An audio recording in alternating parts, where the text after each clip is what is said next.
Hey guys, ఇప్పుడే Harihara Veeramallu movie అయితే చూసొస్తున్నా 7 AM show. So movie అయితే నాకు అంతగా నచ్చలేదు గైస్. సో జస్ట్ ఒక ఫిలిం. కొన్ని చోట్ల నిద్ర అయితే వచ్చేసింది నాకు. పనుకున్నా, పక్కన అన్న లేపినాడు నాకు. సో ఇంకా ఫస్ట్ హాఫ్ విషయంకి వచ్చేస్తే, సో ఫస్ట్ హాఫ్ మన పవన్ కళ్యాణ్ గారి టైటిల్ కార్డ్ ఉంటది.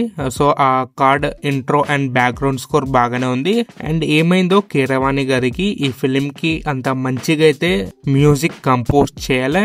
అండ్ సాంగ్స్ కూడా ఎందుకు వస్తున్నాయో ఎందుకు పోతున్నాయో కూడా అర్థం కాదు. కరెక్ట్ ప్లేస్మెంట్స్ లో అయితే లేవు. పవన్ కళ్యాణ్ గారు కొన్ని సీన్స్ లో హార్స్ అయితే రైడ్ చేస్తారు. సో ఆ సీన్స్ దగ్గర ఒక మనిషి ఒక చోట కూర్చొని ఊగుతుంటాడు. సో అలా ఊగుతుంటే హార్స్ మూమెంట్ చూపిస్తారు గైస్. సో నాన్ సింక్ అనొచ్చు. CG వర్క్ కూడా అస్సలు బాగలేదు ఫిలిం లో. కోహినూర్ డైమండ్ అని స్టోరీని పట్టుకొని ఏమేమో చూపిస్తారు.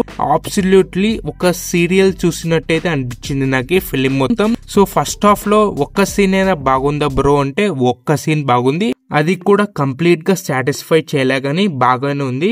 ఆ ఒక్క సీనే. ఆ సీన్ వచ్చేసి చార్మినార్ దగ్గర ఒక ఫైట్ సీక్వెన్స్ ఉంటది, ప్రీ ఇంటర్వెల్ అనుకుంటా. సో ఆ సీన్ ఒక్కటే నాకు నచ్చింది ఫస్ట్ హాఫ్ లో. అండ్ సెకండ్ హాఫ్ మొత్తం రాడ్ అనొచ్చు, ఏమంత లేదు సెకండ్ హాఫ్. అసలు సాంగ్స్ ఎందుకున్నాయి గైస్ ఫిలిం లో?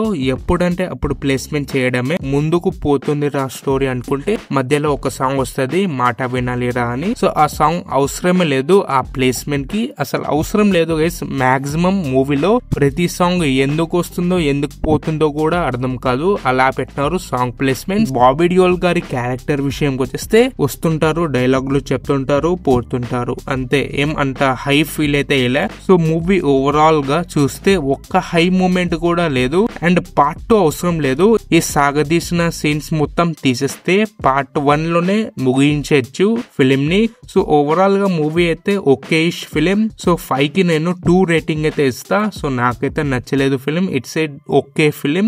అండ్ మీరు కూడా చూసి ఉంటే మీకు ఎలా అనిపించిందో కామెంట్ చేయండి.